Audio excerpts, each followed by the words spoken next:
नमस्कार साथियों, बहुत ही स्वागत है आपका हमारे यूट्यूब चैनल कुमार स्टूडियो 688 में। हम मध्य प्रदेश एमपीपीएससी में फोकस कर रहे हैं और मध्य प्रदेश प्री में जो अभी तक क्वेश्चन पूछे जाते हैं उन्हीं क्वेश्चनों को हम इसके अंतर्गत रख रहे हैं। और आज देखेंगे कि मध्य प्रदेश में खेल, मध्य प्रदेश का खेल हमने टॉपिक लिखा हुआ है और मध्य प्रदेश के खेल में हम पढ़ेंगे कि मध्य प्रदेश में कौन सी संस्थाएँ कहाँ पर हैं, कब स्थापित हुई। साथ ही देखेंगे कि मध्य प्रदेश में कौन से खिलाड़ी ने किस प्रतियोगिता में भाग लिया और कैसे कैसे उन्होंने अपना नाम इतिहास के पन्नों में छोड़ के गया। तो ये तमाम चीज़ें हम मध्य प्रदेश में देखेंगे। लेकिन इससे पहले एक कहावत ये है कि खेलोगे कूदोगे तो बनोगे खराब, पढ़ोगे लिखोगे तो बनोगे नवाब।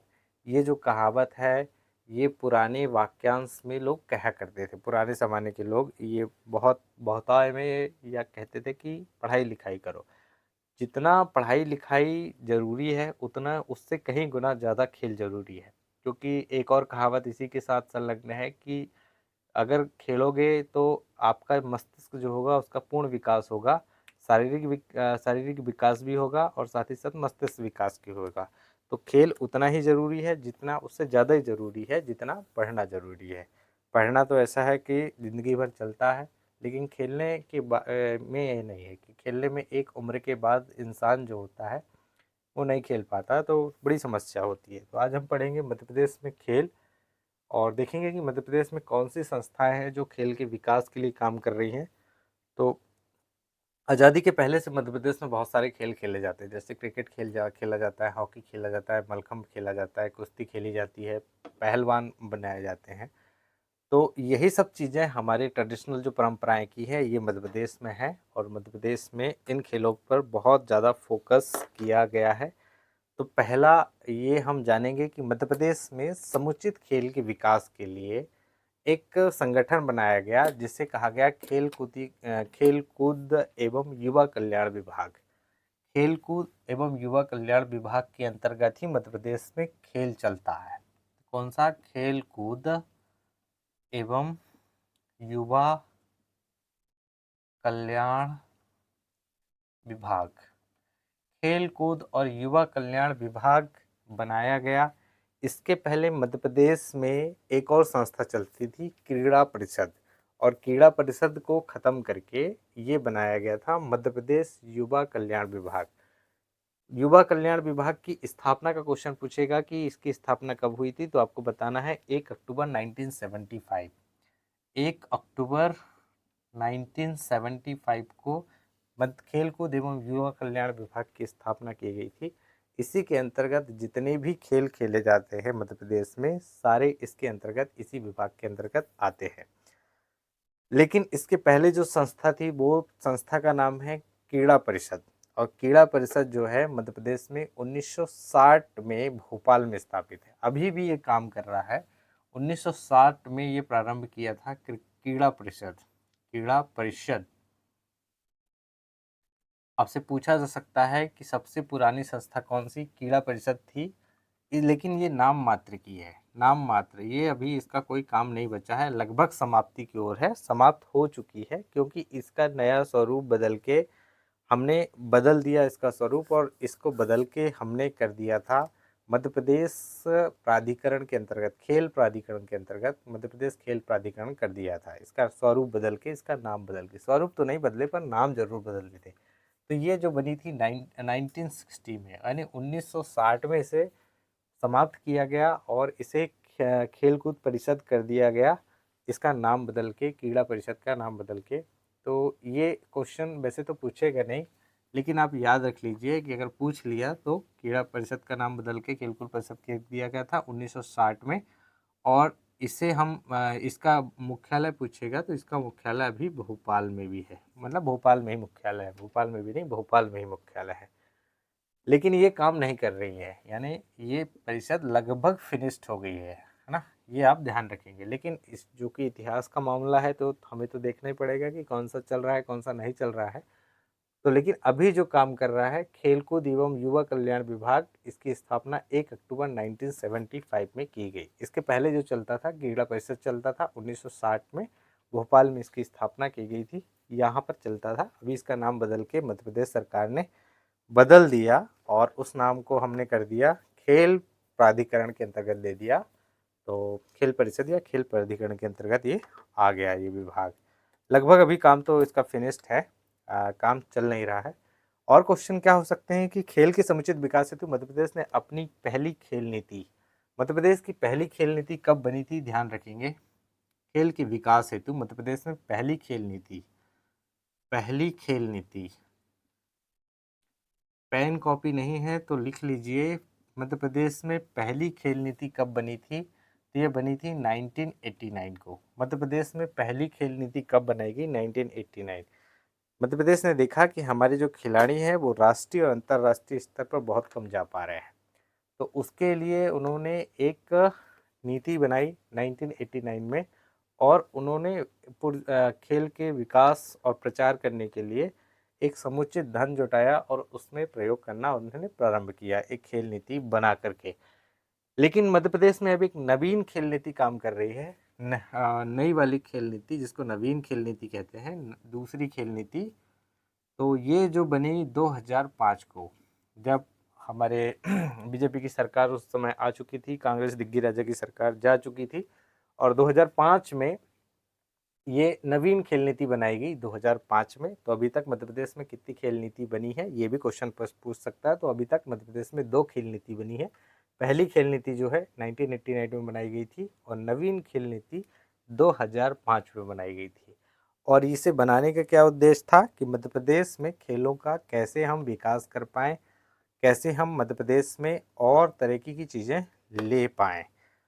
और ये 2 क्वेश्चन आपको ध्यान रखना है, यहाँ से क्वेश्चन आपको पूछ सकता है। अगला क्वेश्चन क्या होगा, देखेंगे कि भारतीय क्रीड़ा परिषद पटियाला की सहायता से, भारतीय क्रीड़ा परिषद ने पटियाला की सहायता से मध्य प्रदेश में क्षेत्रीय प्रशिक्षण कार्यालय खोले, और वो कार्यालय जो खोला उसका जो मुख्यालय बनाया गया भोपाल में बनाया गया, और उसके उप प्रशिक्षण केंद्र बनाए गए 5 जिलों में, जिसका नाम है इंदौर, जबलपुर, ग्वालियर, सागर और उज्जैन। इंदौर, जबलपुर, ग्वालियर, सागर, उज्जैन।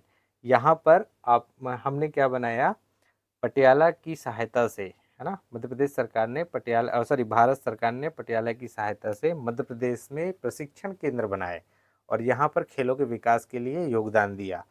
तो ये सब चीज़ें हैं जो मध्य प्रदेश में खेल पढ़ने से पहले एक नज़र में देखना बेहद ज़रूरी है। खेलकूद युवा कल्याण विभाग 1 अक्टूबर 1975, ये क्वेश्चन बहुत बार पूछा गया MPPSC में, तो ये लगभग कॉमन क्वेश्चन हो गया है कि कभी भी उठा के दे सकता है, पूछ सकता है, तो आपको ये ध्यान रखना है। क्रीड़ा परिषद जो 1960 में स्थापित था भोपाल में, लगभग अभी बंद हो चुका है, और इसे मध्य प्रदेश प्राधिकरण, खेल प्राधिकरण के अंतर्गत रखा गया है, लेकिन काम इसका भी बंद जैसा ही है। पहली खेल नीति कब बनी थी, 1989 को बनी थी, ये फर्स्ट खेल नीति याद रखना है। और दूसरी जो खेल नीति थी या नवीन खेल नीति 2005 में बनाई गई थी, जब सरकार बदली थी मध्य प्रदेश के अंदर। तब से लेकर अभी तक वही जो खेल नीति है इसी पे काम चल रहा है, और यही क्वेश्चन है जो लगभग लगभग पूछे जाते हैं यहाँ इस पोर्शन से। अब हम पढ़ेंगे मध्य प्रदेश के प्रमुख स्टेडियम। मध्य प्रदेश के स्टेडियम कहाँ कहाँ है और कौन कौन से स्टेडियम है। तो पहला स्टेडियम हमारे पास है रूप सिंह स्टेडियम। पहला स्टेडियम है मध्य प्रदेश के रूप सिंह स्टेडियम, रूप सिंह स्टेडियम।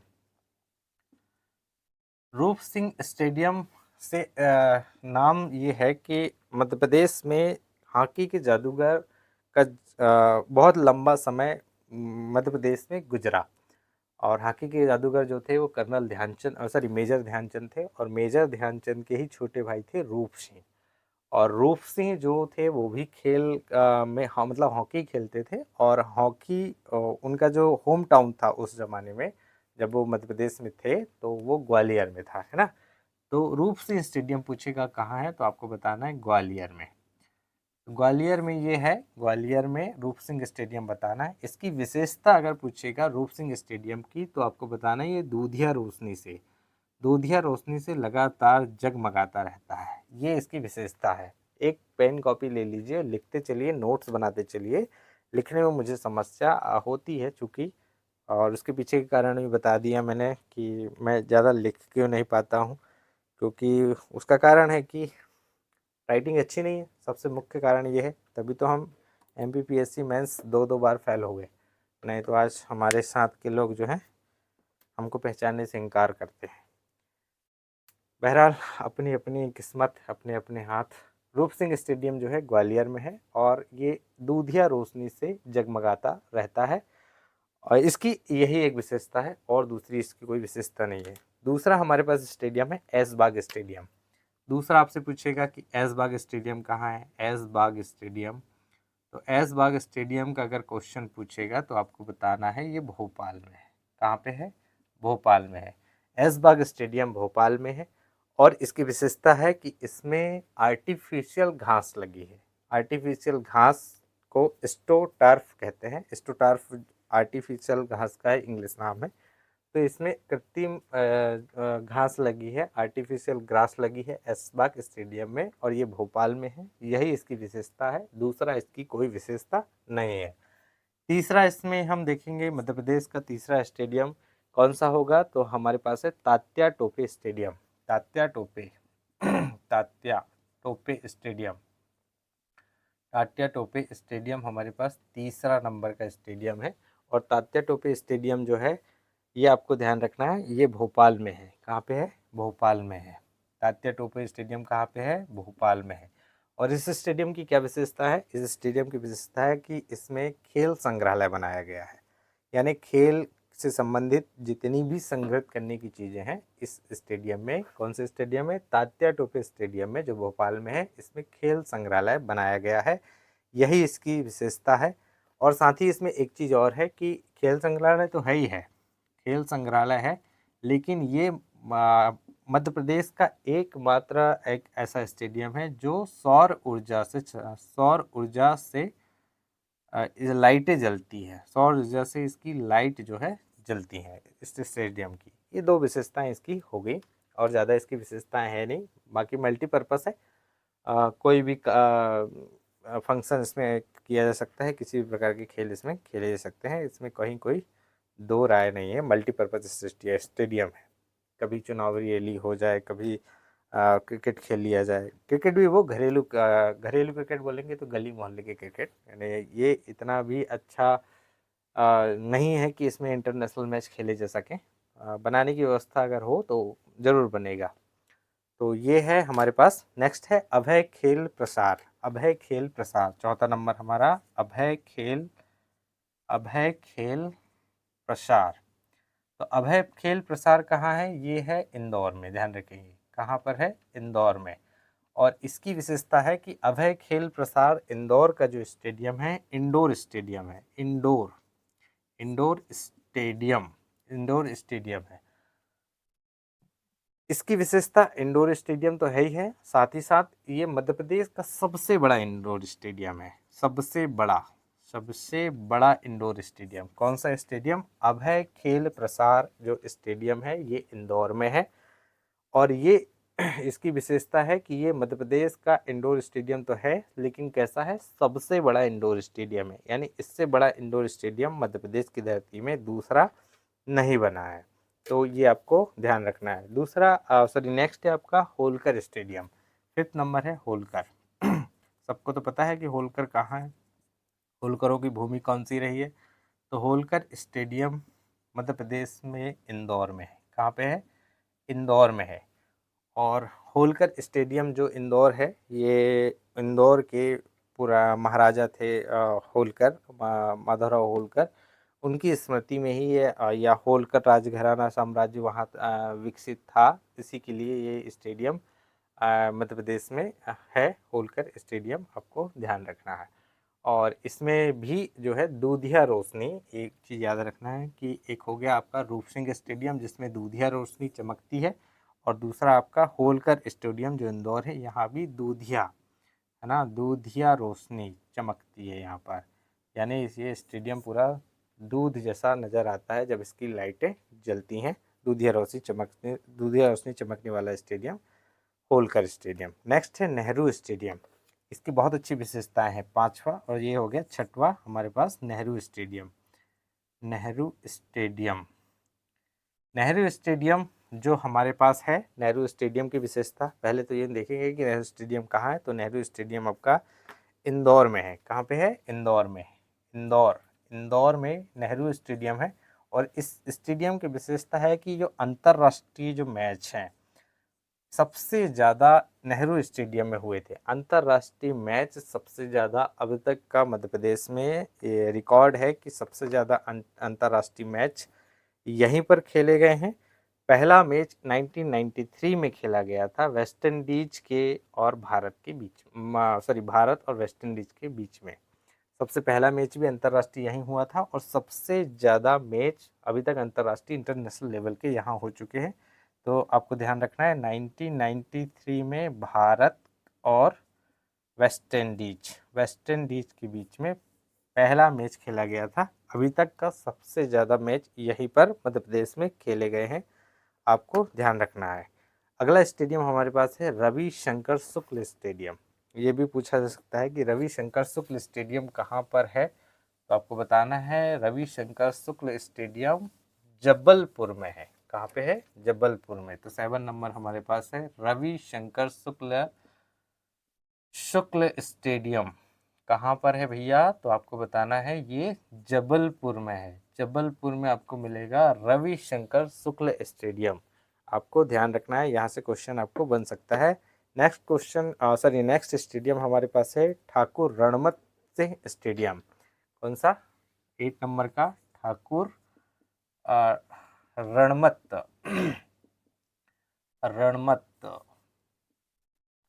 रणमत सिंह स्टेडियम।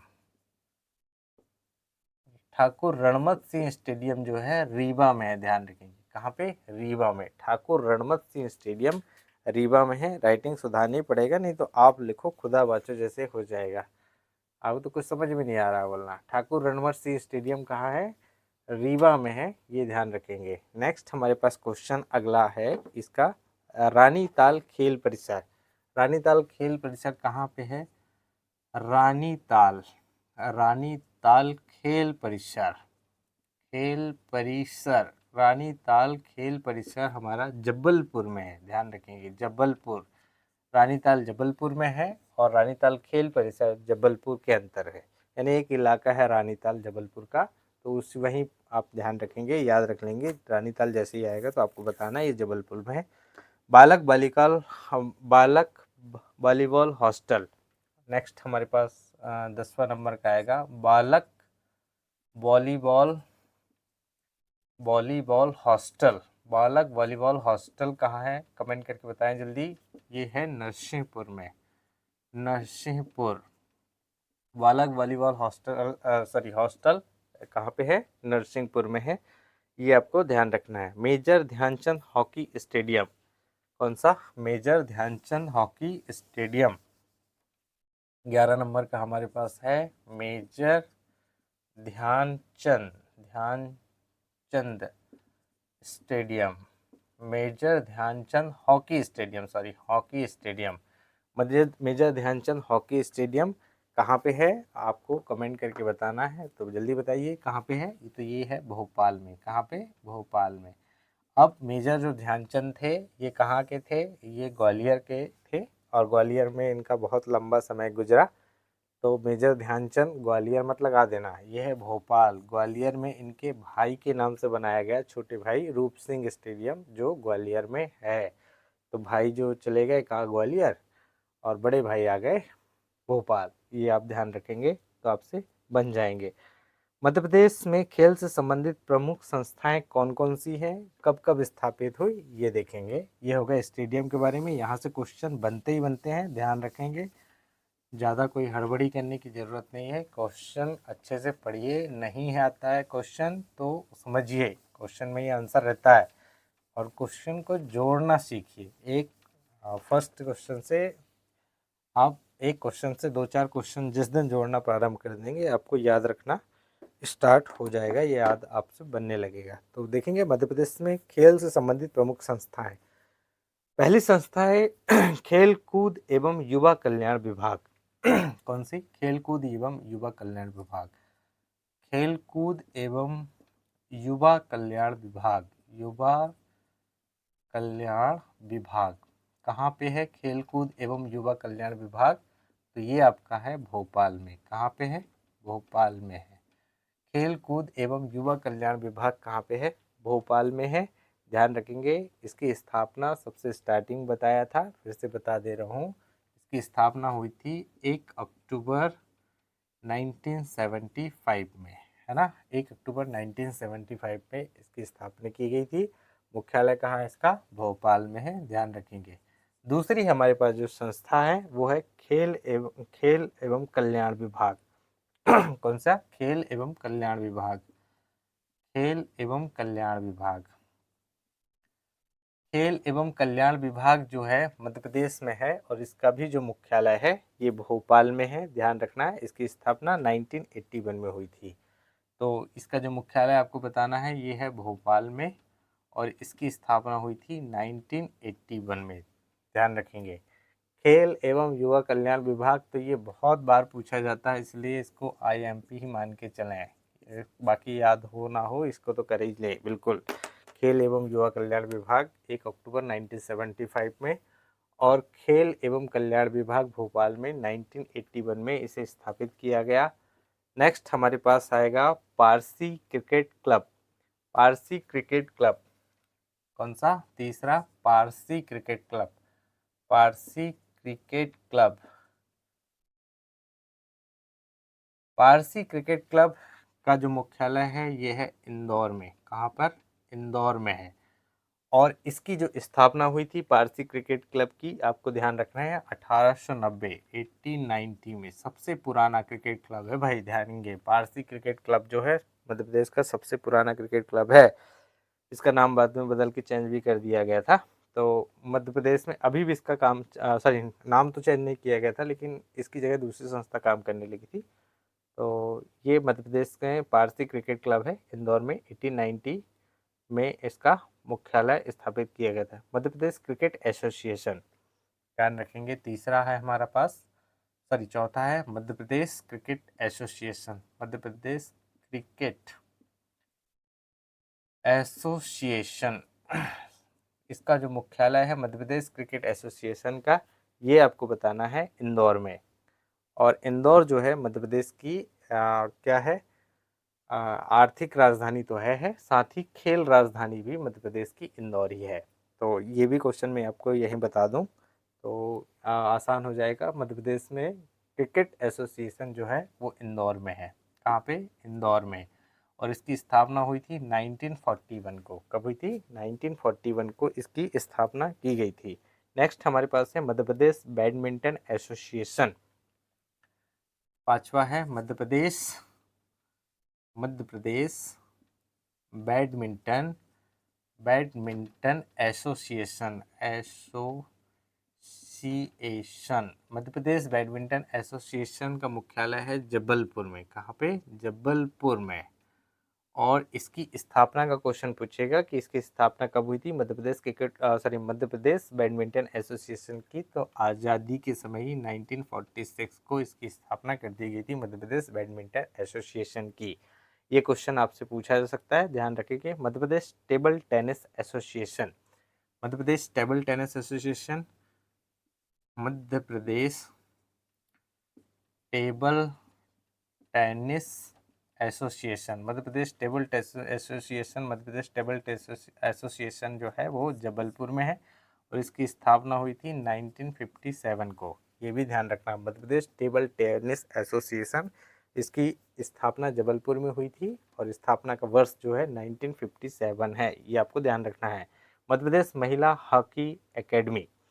मध्य प्रदेश महिला हॉकी एकेडमी। मध्य प्रदेश महिला हॉकी एकेडमी। मध्य प्रदेश महिला हॉकी एकेडमी का जो मुख्यालय है वो ग्वालियर में है। ग्वालियर, ध्यान रखेंगे। कहाँ पे? ग्वालियर में है। और इसकी जो स्थापना हुई थी 2006 में हुई थी। कब हुई थी? 2006 में। मध्य प्रदेश महिला हॉकी मध्य प्रदेश महिला हॉकी एसोसिएशन या एकेडमी की स्थापना 2006 में ग्वालियर में की गई थी, ध्यान रखेंगे। अगला क्वेश्चन हमारे पास है मध्य प्रदेश खेल संचालनालय। मध्य प्रदेश खेल संचालनालय। मध्य प्रदेश खेल संचालनालय कहाँ है और इसकी स्थापना कहाँ हुई थी? ये क्वेश्चन पूछा जाता है। मध्य प्रदेश खेल संचालनालय। मध्य प्रदेश खेल संचालनालय ये भोपाल में है, ध्यान रखेंगे। और इसकी स्थापना का क्वेश्चन आएगा तो मध्य प्रदेश खेल संचालनालय की स्थापना हुई थी 1975 में। कब हुई थी? 1975 में। मध्य प्रदेश खेल संचालनालय भोपाल में है और इसकी स्थापना 1975 में हुई थी, ये ध्यान रखना है। मध्य प्रदेश राज्य क्रीड़ा परिषद, मध्य प्रदेश राज्य क्रीड़ा परिषद नेक्स्ट हमारे पास है। मध्य प्रदेश राज्य क्रीड़ा परिषद मध्य प्रदेश राज्य क्रीड़ा परिषद, इसकी स्थापना मध्य प्रदेश राज्य क्रीड़ा परिषद भोपाल में इसका मुख्यालय है। कहाँ पे है? भोपाल में है और इसकी स्थापना हुई थी 1960 को। इसका नाम बदल के फिर बाद में नाम नहीं, काम ही बदल दिए थे। नाम तो इसका जो भी था, काम तो बंद ही हो गया। मध्य प्रदेश खेल नीति पहले भी बताया था मैंने। मध्य प्रदेश पहली खेल नीति 1989 को बनाई गई थी, पहली खेल नीति, और दूसरी खेल नीति बनाई गई 2005 को। पहली खेल नीति 2000 और दूसरी खेल नीति 2005 और पहली खेल नीति 1989 को बनाई गई थी। इसमें कुछ संशोधन करके 2005 में नई खेल नीति बना दिए गए थे। तो ये जो है मध्य प्रदेश के कुछ संस्थाएं हैं जो खेल के विकास के लिए, खेल को प्रोत्साहन करने के लिए काम करती हैं। पहला है खेल एवं युवा कल्याण विभाग भोपाल में 1 अक्टूबर 1978। दूसरा हमारे पास है खेल एवं कल्याण, ये है भोपाल में 1981 इसकी स्थापना। पारसी क्रिकेट क्लब जो है आपका इंदौर में है, 1890 को ये बना। मध्य प्रदेश क्रिकेट एसोसिएशन इंदौर में है, 1941 को बनाया। तो ये जो है पारसी क्लब को ही कन्वर्ट करके मध्य प्रदेश क्रिकेट एसोसिएशन, बाद में इसको यहाँ पर स्थापित कर दिया गया। लेकिन इसका भी काम चल रहा है, ये भी अपना काम करता है, पर अभी मतलब इसको जब कन्वर्ट किया गया तो बहुत सारी चीज़ें हैं जो इधर इसमें नहीं आ पाई। तो अभी इसको दो ही मान के चले, मध्य प्रदेश क्रिकेट एसोसिएशन इंदौर में 1941 से संचालित है, चल रहा है। अगला है Madhya Pradesh badminton association Jabalpur 1946, Madhya Pradesh table tennis association Jabalpur 1957, Madhya Pradesh महिला हॉकी एसोसिएशन ग्वालियर में 2006 में बना। मध्य प्रदेश खेल संचालनालय भोपाल में 1975, मध्य प्रदेश राज्य क्रीड़ा परिषद भोपाल में 1960 में स्थापना हुई। पहली खेल नीति 1989 को बनाई गई और दूसरी खेल नीति 2005 को बनाई गई। यही जो क्वेश्चन है वो लगभग इन्हीं से आता है, इससे और बाहर नहीं आता है। आगे हम पढ़ेंगे मध्य प्रदेश के खिलाड़ी जिन्होंने मध्य प्रदेश के खेलों में अपना योगदान दिया और क्या क्या उनका योगदान रहा, देखेंगे कौन कौन से हैं मध्य प्रदेश के खिलाड़ी। तो खिलाड़ी से भी क्वेश्चन बनता है, ध्यान रखेंगे। मध्य प्रदेश के खिलाड़ी, मध्य प्रदेश के खिलाड़ी, खिलाड़ी अनाड़ी, मैं खिलाड़ी तू अनाड़ी। तो मध्य प्रदेश के खिलाड़ी जो हमें पूछा जाता है कि कौन से खेल खेलते थे और इनकी क्या विशेषता थी, ये भी क्वेश्चन आ सकता है। तो पहला है असलम शेर खां, पहला खिलाड़ी का नाम है असलम शेर खां। असलम शेर खान असलम शेर खां मध्य प्रदेश का बहुत ही बेहतरीन खिलाड़ी था और ये इतना प्रसिद्ध खिलाड़ी हुआ कि इन्होंने अपनी एक पुस्तक ही लिख दी और वो पुस्तक थी हेल टू विथ हॉकी। और इस पुस्तक को लिखने के बाद इतने प्रसिद्ध हुए ये, क्योंकि हॉकी खेलते थे तो ये प्रसिद्धि के कारण ये इसमें आए।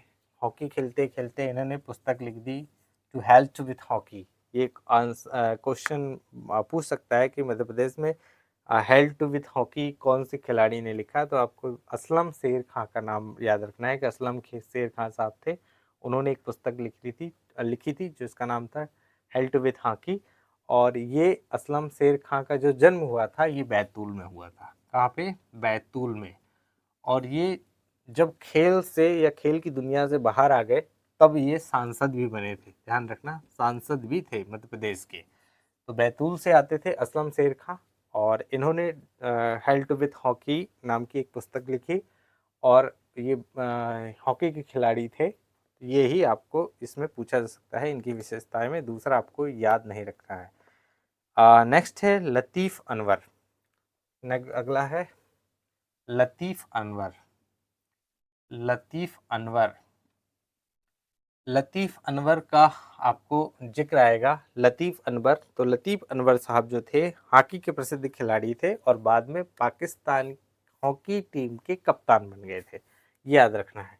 लतीफ़ अनवर साहब मध्य प्रदेश के ही थे और ये हॉकी खिलाड़ी थे, हॉकी खेलते थे, ये भी हॉकी खेलते थे। तो लतीफ़ अनवर हॉकी खेलते थे, असलम शेरखा भी हॉकी खेलते थे। लतीफ़ अनवर साहब मध्य प्रदेश में हॉकी के बहुत ही बेहतरीन खिलाड़ी थे। बाद में जब देश का विभाजन हो गया तो ये पाकिस्तान चले गए, है ना। पाकिस्तान जाने के बाद ये पाकिस्तान हॉकी क्रिकेट टीम के कैप्टन भी रहे, ये भी याद रखना है। साथ में कौन? लतीफ़ अनवर साहब। अगले हमारे पास जो खिलाड़ी हैं वो है मुश्ताक अली। कौन है? मुश्ताक अली। अगले हमारे पास खिलाड़ी है मुश्ताक अली। मुश्ताक अली साहब भी बहुत फेमस रहे और इनकी विशेषताओं में ये कहा जाता है कि मुश्ताक अली जो थे विदेशी धरती पर पहले भारतीय थे जिन्होंने शतक लगाया था और क्रिकेट खेलते थे और पहले भारतीय थे जिन्होंने मध्य प्रदेश के थे और इन्होंने इसीलिए इनका नाम है कि विदेशी धरती पर पहली बार इनने शतक लगाया था। कब लगाया था? 1936 को लगाया था, ध्यान रखेंगे। 1936 को विदेशी धरती पर शतक लगाया था। क्रिकेट खेलते थे, शतक मतलब 100 रन, है ना, 100 रन कंप्लीट किए थे मुश्ताक अली ने 1936 में शतक लगाया था। और ये जो मैच था इंग्लैंड के खिलाफ था, ये भी याद रखना है, इंग्लैंड के खिलाफ ये मैच था। इंग्लैंड वर्सेस इंडिया के खिलाफ ये मैच था। तब तो हमारा देश आज़ाद भी नहीं हुआ था। तो विदेशी धरती में पहली बार शतक लगाने वाले मुश्ताक अली थे। इंग्लैंड की सरजमी पर पहला शतक इन्होंने जड़ा था और भारत का नाम ऊंचा किया था, साथ ही साथ मध्य प्रदेश का भी नाम ऊंचा कर दिया था। तो मुश्ताक अली 1936 आपको ध्यान रखना है। 1936 में पहली बार शतक लगा के विदेशी सरजमी पर दूसरे देश में जाके शतक लगाए थे, भारत में नहीं लगाए थे। तो मुश्ताक अली क्रिकेट खेलते थे, ये भी आपको ध्यान रखना है। कौन सा खेल खेलते थे? क्रिकेट। क्रिकेट खेलते थे। अगले खिलाड़ी जो हमारे पास हैं मुश्ताक अली के बाद है संध्या अग्रवाल। कौन? संध्या अग्रवाल। ये बहुत बार पूछा गया अग्रवाल जी का क्वेश्चन, कई बार आया है संध्या अग्रवाल का क्वेश्चन। तो संध्या अग्रवाल जो थी, मध्य प्रदेश में इनका जो जन्म हुआ था इंदौर में हुआ था और ऐसी महिला खिलाड़ी थी जिन्होंने अर्जुन अवार्ड और विक्रम अवार्ड दोनों प्राप्त किए थे। ये क्रिकेट खेलती थी और क्रिकेट के साथ इन्हें विक्रम अवार्ड और अर्जुन अवार्ड और विक्रम अवार्ड और अर्जुन अवार्ड दिया गया था। बाद में ये भारत की, हाँ, मतलब महिला क्रिकेट टीम की कैप्टन भी बनी थी। विमेन कैप्टन, महिला इंडियन क्रिकेट विमेन कैप्टन संध्या अग्रवाल को बनाया गया था। तो दोनों अवार्ड इनके पास थे। देखो, मतलब विक्रम अवार्ड भी था और अर्जुन अवार्ड भी इनके पास था। क्रिकेट खेलती थी और बहुत बेहतरीन क्रिकेट खेलती थी। तो ये आप मान के चलें कि संध्या अग्रवाल क्रिकेट खेलने वाली महिला थी। अगला क्वेश्चन है हमारे पास नरेंद्र हिरवानी। इनको मिटा दूं, फिर मैं पढ़ाता हूँ। नरेंद्र हिरवानी।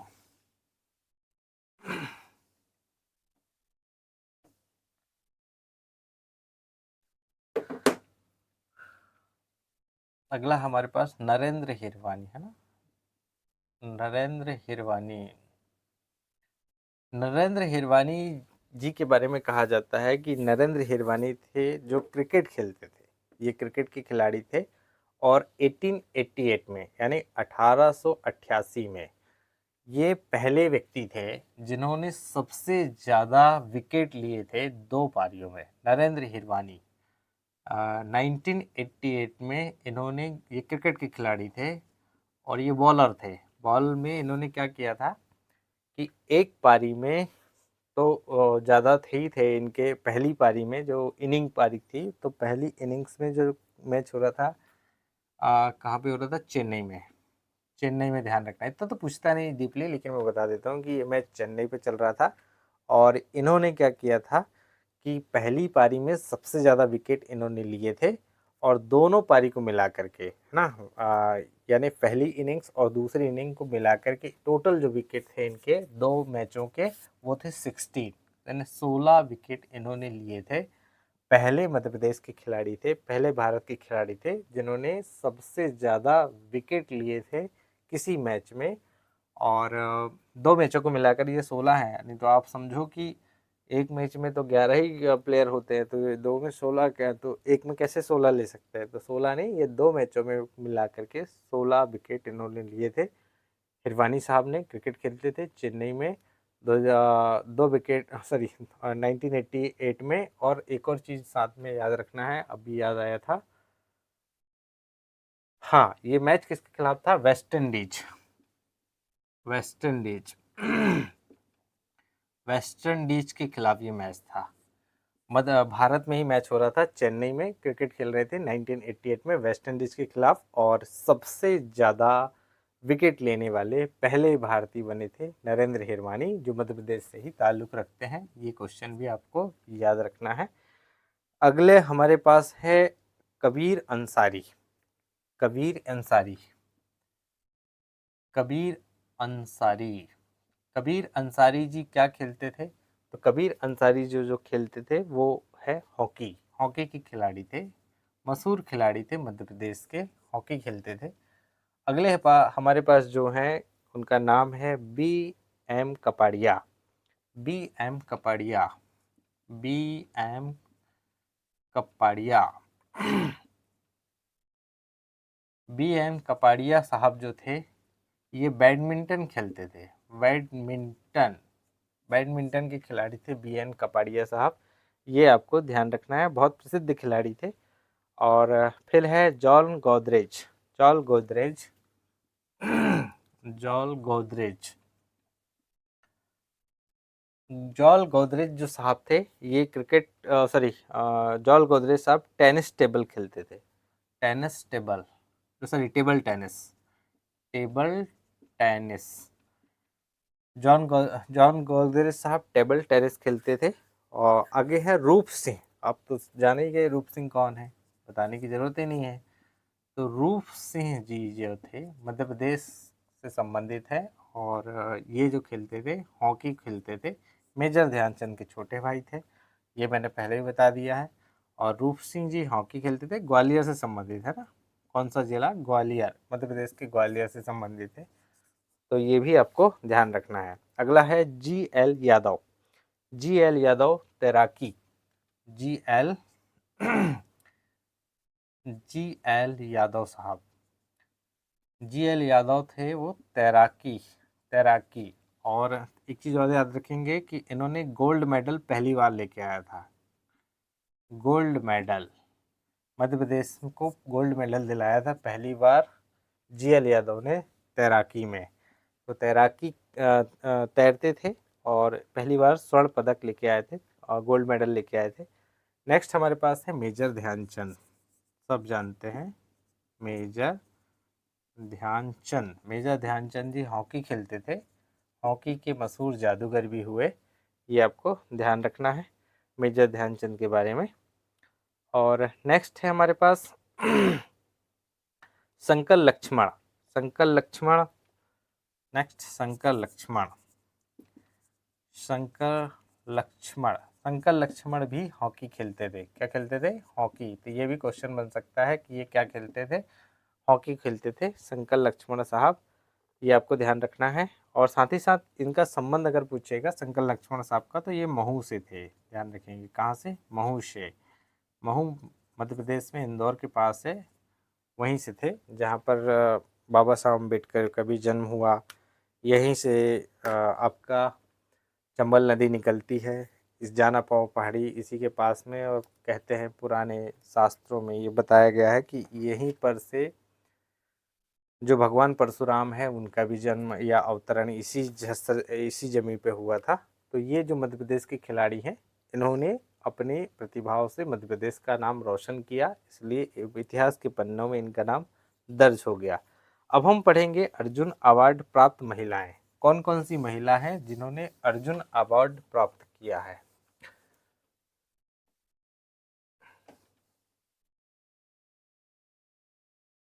तो देखेंगे अर्जुन अवार्ड महिलाएं कौन कौन सी है जिन्होंने अर्जुन अवार्ड जीता खेल में। अर्जुन अवार्ड महिला, मध्य प्रदेश की कौन सी महिलाएं हैं जिन्होंने अर्जुन अवार्ड जीता? और अपना देश और प्रदेश का नाम गौरवान्वित किया। तो पहले है श्रीमती सुनीता चंद्रा, श्रीमती सुनीता चंद्रा। श्रीमती सुनीता चंद्रा ने पहली बार अर्जुन अवार्ड जीता और ये हॉकी खेल के जीता। खेल भी साथ में याद रखना है, हॉकी खेल खेला और हॉकी खेल में इन्होंने क्या जीता, अर्जुन अवार्ड जीता। फिर है हमारी सुश्री मधु यादव, सुश्री मधु यादव, सुश्री मधु यादव, मधु यादव। और मधु यादव जी ने भी हॉकी खेल के मध्य प्रदेश को अर्जुन अवार्ड से सम्मानित करवाया। अगला है हमारे पास संध्या अग्रवाल, ये भी अर्जुन अवार्ड जीती हैं संध्या अग्रवाल, संध्या अग्रवाल। और ये क्या खेलती हैं, पहले भी पढ़ाया था मैंने, ये क्रिकेट खेलती है ना, मध्य प्रदेश में ये क्रिकेट खेलती हैं इसलिए। और ये कैप्टन भी रही हैं, ये भी आगे पिछले हमने देखा था थोड़ी देर पहले। और एक और हमारे पास अर्जुन अवार्ड महिला जिन्होंने जीता, नीलिमा चंद्रकांता, श्रीमती नीलिमा चंद्रकांता, श्रीमती नीलिमा चंद्रकांता। श्रीमती नीलिमा चंद्रकांता जो खेल खेलती थी ये था खो खो। खो खो में इन्होंने अर्जुन अवार्ड जीता था। तो ये मध्य प्रदेश की महिलाएं हैं, 1 2 3 4 4 महिलाएं हैं। सुनीता चंद्रा हॉकी खेलती थी, सुश्री मधु यादव हॉकी खेलती थी, संध्या अग्रवाल क्रिकेट खेलती थी और श्रीमती नीलिमा चंद्रकांता खो खो खेलती थी, जिन्होंने मध्य प्रदेश में महिलाओं की तरफ से या महिलाओं ने अर्जुन अवार्ड जीतने का काम किया था। तो ये है हमारी मध्य प्रदेश की महिलाएं जिन्होंने मध्य प्रदेश का गौरवान्वित किया नाम। अगला हम पढ़ेंगे मध्य प्रदेश के कुश्ती खिलाड़ी। तो मध्य प्रदेश के 3 ही खिलाड़ी हुए जिन्होंने कुश्ती पे बेहतरीन प्रदर्शन किया है। पहला है पप्पू यादव, दूसरा है एनपी यादव और तीसरे हैं कृपा शंकर पटेल। ये 3 ही खिलाड़ी हुए जिन्होंने मध्य प्रदेश में कुश्ती के खेल खेले। अभी तो बहुत सारे खेल रहे हैं, लेकिन इन्होंने 3 खिलाड़ी जिन्होंने मध्य प्रदेश में कुश्ती के क्षेत्र में अपना नाम कमाया। तो यही जो क्वेश्चन है लगभग यहाँ से पूछे जाते हैं। आगे हम देखेंगे विक्रम पुरस्कार, मध्य प्रदेश के पुरस्कार देखेंगे, खेल के क्षेत्र में दिए जाने पुरस्कार। पहला है पुरस्कार विक्रम पुरस्कार, विक्रम पुरस्कार है ना, विक्रम पुरस्कार। ये विक्रम पुरस्कार कब दिया जाता है, तो ये क्वेश्चन बड़ा गंभीर सा नहीं है, लेकिन आप समझ लीजिए जो विक्रम पुरस्कार है ये इसकी स्थापना 1990 को हुई थी। विक्रम पुरस्कार की स्थापना 1990 को हुई थी। विक्रम पुरस्कार की स्थापना 1990 में हुई थी। तो आपको ध्यान रखना है कि अगर कोई खिलाड़ी, चाहे वो महिला हो या पुरुष हो, लगातार 5 वर्ष तक, पिछले बीते हुए 5 वर्ष तक, लगातार बीते हुए 5 वर्ष तक खेल के क्षेत्र में काम किया हो या इन 5 सालों में 2 बार राष्ट्रीय स्तर पर प्रतियोगिताएं में हिस्सा लिया हो, 5 साल तक बेहतरीन काम किया हो और लगातार 2 बार राष्ट्रीय स्तर पर जो प्रतियोगिताएं आयोजित होती है भारतीय राष्ट्रीय स्तर पर, उन प्रतियोगिताओं में हिस्सा लिया हो और कोई पदक लाया हो। ध्यान रखेंगे विक्रम पुरस्कार किसको दिया जाता है, जो 5 साल से क्रिकेट खेल रहा, और 5 साल से कोई खेल खेल रहा हो, क्रिकेट भी या जो भी खेल है, तो 5 साल से कोई खेल खेल रहा हो, लगातार 2 बार राष्ट्रीय स्तर पर उसका चयन हुआ हो और राष्ट्रीय स्तर पर चयन होने के बाद कोई पदक लाया हो। ऐसे सीनियर वर्ग के खिलाड़ी को ये पदक दिया जाता है विक्रम पुरस्कार। सीनियर वर्ग बोलेंगे तो यानी 19 वर्ष से अधिक की आयु, 19 वर्ष की अधिक की आयु होना, एज होना कंपलसरी है। 19 वर्ष की अधिक आयु वाले को विक्रम पुरस्कार दिया जाता है, जो 5 वर्ष से लगातार कोई खेल में बेहतरीन प्रदर्शन कर रहा हो और 2 वर्ष से ये व्यक्ति राष्ट्रीय स्तर पर चयनित हुआ हो या कोई पदक लाया हो, या एक और कंडीशन है कि एक बार अंतरराष्ट्रीय स्तर से कोई पदक लाया हो। जो भी कंडीशन अप्लाई होगी उस व्यक्ति को विक्रम पुरस्कार से सम्मानित किया जाता है, जिसकी स्थापना मध्य प्रदेश सरकार के द्वारा 1990 पे की गई थी। इसमें इनाम की जो राशि होती है 1 लाख रुपए। कितनी? 1 लाख रुपए इनाम की राशि होती है। साथ ही एक टाई और एक ब्लेजर दिया जाता है। टाई दी जाती है, एक ब्लेजर दिया जाता है, ब्लेजर जिसमें खिलाड़ियों को लिखा रहता है विक्रम पुरस्कार, लोगो लगा रहता है इधर। तो 1 लाख रुपए की राशि, टाई, ब्लेजर दिया जाता है। साथ ही इसमें प्रमाण पत्र जो रहता है वो दिया जाता है। तो ये सारी चीज़ें हैं विक्रम पुरस्कार को प्राप्त करने वाले व्यक्तियों को।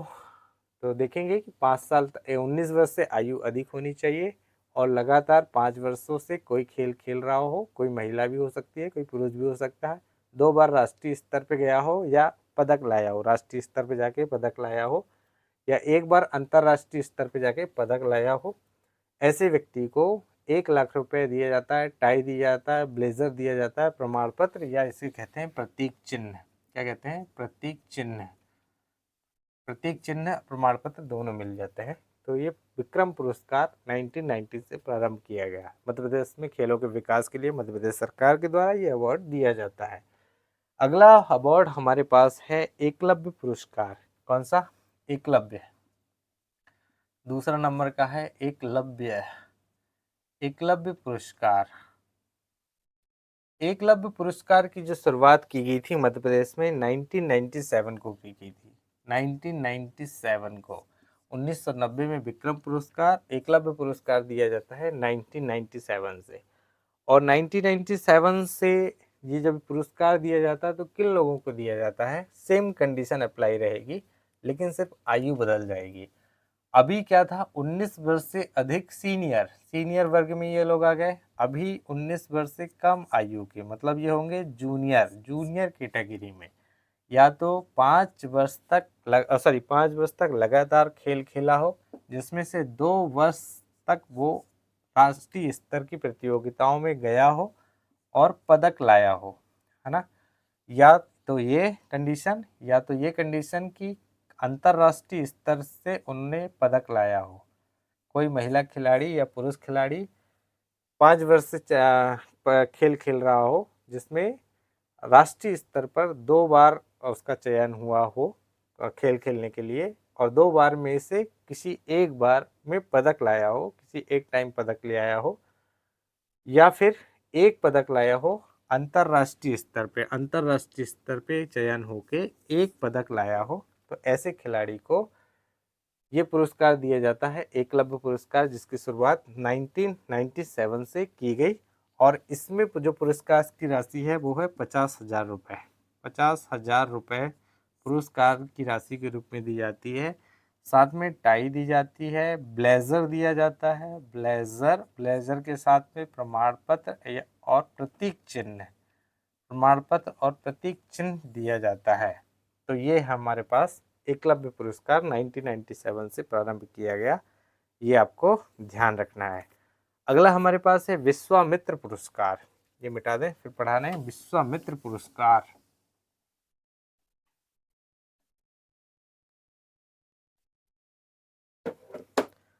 अगला हमारे पास है विश्वामित्र पुरस्कार। विश्वामित्र पुरस्कार। तो विश्वामित्र पुरस्कार क्यों दिया जाता है और विश्वामित्र पुरस्कार देने का कारण क्या है? विश्वामित्र कौन थे? गुरुजी थे। यानी गुरुजी से समझ लीजिए कि कोई ऐसे प्रशिक्षक व्यक्ति, ऐसा जो व्यक्ति प्रशिक्षण देता है किसी दूसरे व्यक्ति को, ट्रेनिंग देता है खिलाड़ी को कि ऐसे खेलिए। ट्रेनर कह सकते हैं, बेहतरीन शब्द होगा ट्रेनर। एक कोई ऐसा ट्रेनर जो अपने खिलाड़ी तैयार करवाता है, और वो खिलाड़ी कोई पदक लेके आ जाए अंतर्राष्ट्रीय या राष्ट्रीय स्तर से, तो उन टीचरों को, उन सिखाने वालों को विश्वामित्र पुरस्कार दिया जाता है। इसकी शुरुआत जो हुई थी 1994 को हुई थी। कब हुई थी? 1994 को हुई थी। इनके सिखाए हुए बालकों में से अगर कोई व्यक्ति राष्ट्रीय स्तर पर पदक ले आए या अंतर्राष्ट्रीय स्तर से पदक ले आए, तो ऐसे गुरुजियों को क्या किया जाता है?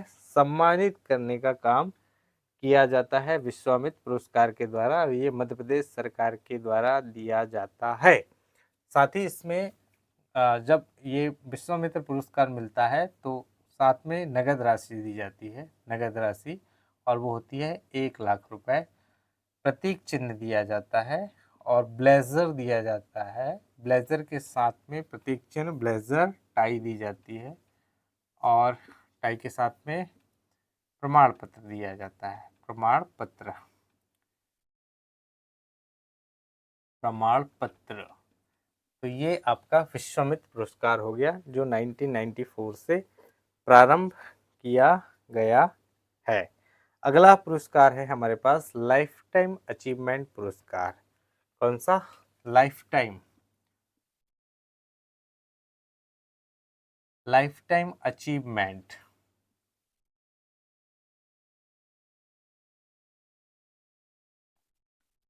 लाइफ टाइम अचीवमेंट पुरस्कार किसको दिया जाता है? तो लाइफ टाइम अचीवमेंट पुरस्कार ऐसे सिखाने वाले को दिया जाता है, या ऐसे व्यक्तियों को दिया जाता है, या ऐसे सामाजिक कार्यकर्ता को दिया जाता है। किसी को भी दिया जा सकता है लाइफ टाइम पुरस्कार, लाइफ टाइम अचीवमेंट पुरस्कार, जो व्यक्तियों ने खेल के क्षेत्र में अपना योगदान दिया हो। आर्थिक योगदान, राजनीतिक योगदान, सामाजिक योगदान, यानी खेल के प्रचार प्रसार या खेल के विकास हेतु अपना योगदान दिया हो। किसी ने अपनी ज़मीन दे दी, किसी ने अपना कुछ दे दिया, किसी ने बहुत पूरी धन दौलत ही दे दी, किसी ने अपना टाइम दिया। तो ऐसे व्यक्ति को ये लाइफ टाइम अचीवमेंट पुरस्कार दिया जाता है। और लाइफ टाइम अचीवमेंट की जो पुरस्कार की घोषणा की गई थी 2014 से की गई थी। ध्यान रखेंगे, 2014 से लाइफ टाइम अचीवमेंट पुरस्कार दिया जाता है। किस क्षेत्र में दिया जाता है? ऐसे खिलाड़ी, ऐसे लोग या ऐसे प्रशिक्षक, ऐसे खिलाड़ी या ऐसे सामाजिक कार्यकर्ता या ऐसे प्रशिक्षित या जो ट्रेनर करते हैं, ट्रेनिंग देते हैं, वो जिन्होंने खेल के विकास के लिए बहुत सारा योगदान दिया हो, अविस्मरणीय योगदान दिया हो, जिसे भूला ना जा सके, तो उसे व्यक्ति को लाइफ टाइम अचीवमेंट पुरस्कार दिया जाता है। 2014 से प्रारंभ है ये पुरस्कार, और इसमें नगद राशि दी जाती है। नगद राशि होती है 1 लाख रुपया। प्रतीक चिन्ह होता है, ब्लेजर होता है, टाई होती है, प्रमाण पत्र होता है। बाकी सब चीज़ें सेम टू सेम है। प्रतीक चिन्ह, ब्लेजर, टाई, ये सब चीज़ें हैं। अगला है प्रभास जोशी पुरस्कार। नेक्स्ट है प्रभास जोशी पुरस्कार। प्रभास जोशी पुरस्कार, नेक्स्ट पुरस्कार है प्रभास जोशी पुरस्कार। और ये कब से दिया जाता है? 2013 से ये दिया जाता है, प्रभास जोशी पुरस्कार। तो प्रभास जोशी पुरस्कार की विशेषता है कि यह पुरस्कार ऐसे व्यक्तियों को दिया जाता है जिन्होंने मलखंभ के विकास के लिए अपना योगदान दिया हो।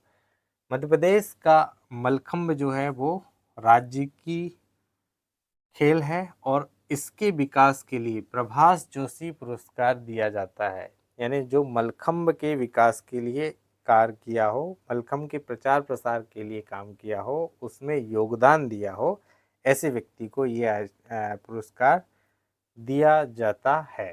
तो ये है मध्य प्रदेश के पुरस्कार जो खेल के क्षेत्र में दिए जाते हैं, और यही क्वेश्चन इससे बनते हैं। इससे ज़्यादा क्वेश्चन यहाँ से इस पोर्शन से नहीं आते हैं। आगे हम पढ़ेंगे कि टूर्नामेंट के बारे में। मध्य प्रदेश में कौन कौन सी प्रतियोगिता आयोजित कराई जाती है खेल की, और किन के नामों में वो खेल प्रतियोगिताएं संचालित हैं। तो खेल संबंधी जो टूर्नामेंट है, प्रतियोगिता है, पहले है कर्नल डेली शील्ड टूर्नामेंट। पहली प्रतियोगिता है कर्नल डेली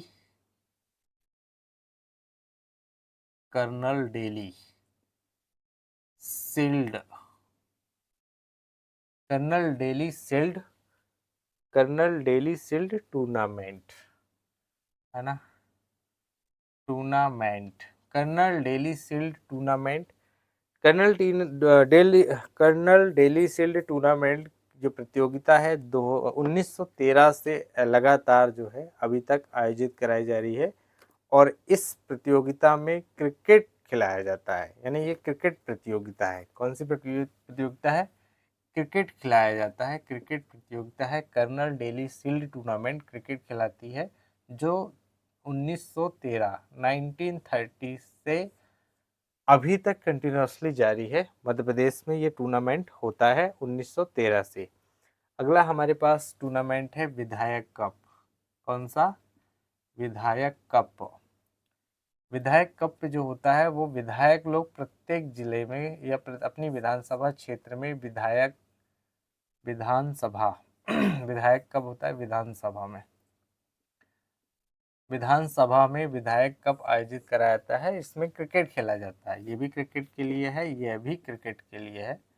तो क्रिकेट के विकास के लिए काम किया जाता है। नेक्स्ट हमारे पास आएगा मुख्यमंत्री कप। मुख्यमंत्री कप, इसमें भी जो है क्रिकेट खिलाया जाता है और ये होता है जिला लेवल पे या विधानसभा लेवल पे। जिला लेवल पे बात कर लें इसका, या विधानसभा लेवल पे।